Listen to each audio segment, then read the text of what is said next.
Crime Scene Cleaner is a 2011 show about a guy who cleans crime scenes and talks to other people. Now, this might sound boring, but even with that simple premise, it's one of the best shows that I have ever seen.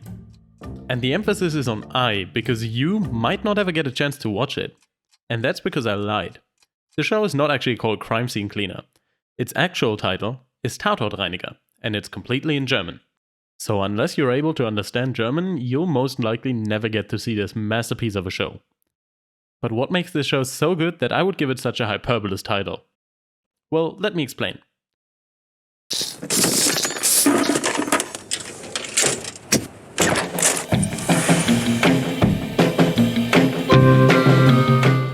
Tatortreiniger is all about a guy named Heiko Schotte, who is, well, a Tatortreiniger. Now, that's just German for crime scene cleaner, which essentially just means the guy goes to a place and cleans up after the police are done with their investigation. This is already quite the unusual premise, as while most shows are about cops solving the crime, this show barely even mentions the crime that happened in most episodes. That's because it isn't about the events at all, but rather about the characters. In each episode, Heiko, or Schotti as he's called by his friends, meets someone new at the place he cleans, and the interaction that ensues between him and the other person are incredibly fascinating to watch. I think the best way to explain it would be to just go through a single episode of the show. And since all the episodes are self-contained stories, I believe there's no better episode to represent this series than Fleischfresser. In this episode, Schotti is sent to clean someone's apartment after a suicide. However, the landlord gave him the wrong key, and since he doesn't have a phone with him, he asks the neighbor he briefly met before if he can use her phone. Her name is Kim, and she's going to be the secondary main character of the episode. She also sits in a wheelchair, and so Schotti, being the smart man that he is, decides this is how he should ask her if he can use her phone. Surprisingly, she still lets him inside, and then we get to see this cringe-worthy interaction unfold. Ja, das ist mir jetzt gar nicht so aufgefallen. Ihnen ist nicht aufgefallen, dass ich im Rollstuhl sitze? Nee. Ja gut, ich hatte es vielleicht irgendwie so mit wahrgenommen, also so am Rande, also so peripher. Ja, wie man vielleicht auch mit wahrnimmt, wenn jemand dick ist oder so. Dick? Ich meine damit jetzt nicht Sie. Also ich will nur sagen, weil Sie sind ja überhaupt nicht dick. Also im Gegenteil. Also jetzt auch nicht dünn oder also schon dünn, aber auch das nicht. Telefon liegt da. Danke. Yeah, as you probably already noticed, Schotti isn't the brightest, but he always means well.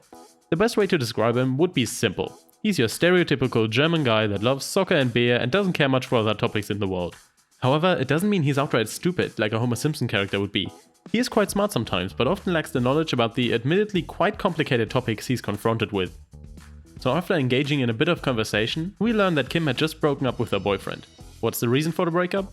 He cheated on her. By eating meat. Mein Ex-Freund. Vor 2 Monaten haben wir uns getrennt. Aha. Ich bin Veganerin. She's vegan, and apparently her boyfriend went to a steakhouse once a week behind her back. After Schotti learns what vegan even means... Nee, das vegan ist... Ach, das hat mit dem Nervensystem zu tun, ne? Richtig? The real conversation starts. Is eating meat murder? Now, this video isn't about answering that moral question, and neither is the show. This is the real strength of Tatortreiniger. It manages to always present an interesting conflict while always showing all sides of an argument. Kim starts off explaining how she believes there's no moral difference between killing animals and humans, and there is some quite interesting questions brought up, like, where do you draw the line between human and animal? Wie definieren Sie denn Menschen im Unterschied zu Tieren? Ja, was weiß ich, ganz blöd gesagt, durch einen aufrechten Gang. Schotti is quite trumped as he isn't really prepared for a discussion of that caliber, and with no other argument than animals are tasty, he leaves the apartment in rage. Moin. Moin. In the hallway, he then meets another neighbor who sheds some light on the story of the suicide victim. Apparently Kim called authorities on him for supposedly abusing his dog. The dog was taken away, and the man who was already depressed couldn't carry on. Quite some heavy stuff. But then the neighbor talking to Schotti isn't the most innocent either, as he was fined for killing his hamster's offspring by flushing them down the toilet, which Kim also reported.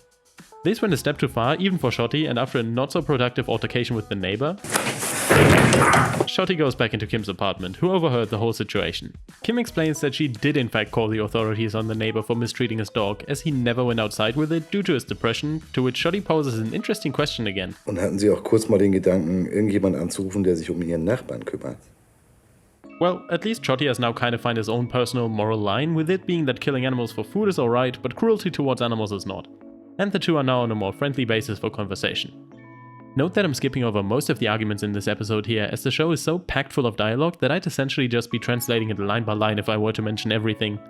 So Kim gets another depressing voicemail of her ex and explains how he was essentially perfect except for his habit of eating meat. Shotty, not wanting her to be so miserable over the breakup, comes up with a great idea however. He, eating meat 2 times a day, is going to go vegan for 14 days, so 24 meals without meat in it. So in return, Kim's boyfriend is allowed to eat meat 2 times a month, essentially making everything even again. Kim agrees, explaining to Shotty all the things he can't eat while on his vegan diet. Learning about all the things he has to cut out, especially beer, is quite the shock for him, however the two do manage to find a good compromise. Marihuana geht? Das geht.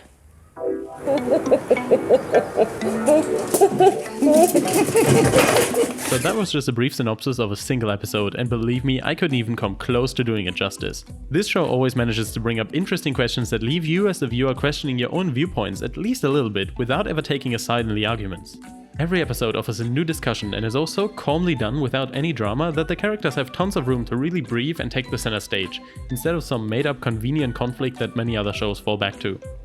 Some other examples of great episodes include one where Shotty has to clean up at a Nazi clubhouse and ends up trashing all their stuff, one where he has to clean up at an art gallery where all art is made of real money, and one where he's at a company that totally overworks and manipulates their employees.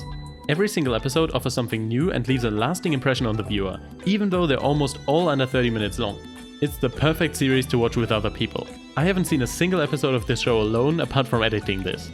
This show is made for watching with other people, so that during and especially after it you can continue on the discussion, exchanging your own viewpoints and seeing where the conversation goes from there. Another thing I want to talk about is the cinematography. This show is just beautiful. Even though most episodes only play at a single location and focus mostly on conversation, the interesting and partly beautiful camera angles manage to make this whole show look absolutely beautiful. And that's all just supported even more by the awesome soundtrack, which reuses only a few melodies but played at different speeds and with different instruments to set the perfect mood for each situation. Also, the opening is an absolute banger. Tatortreiniger was one of the most amazing shows on TV, but after 7 years and only 31 episodes, it ended in 2018. Unlike most shows, it never got cancelled. It had good viewership, the actors all loved doing it, so why did it end? Well, because the writers were done with it.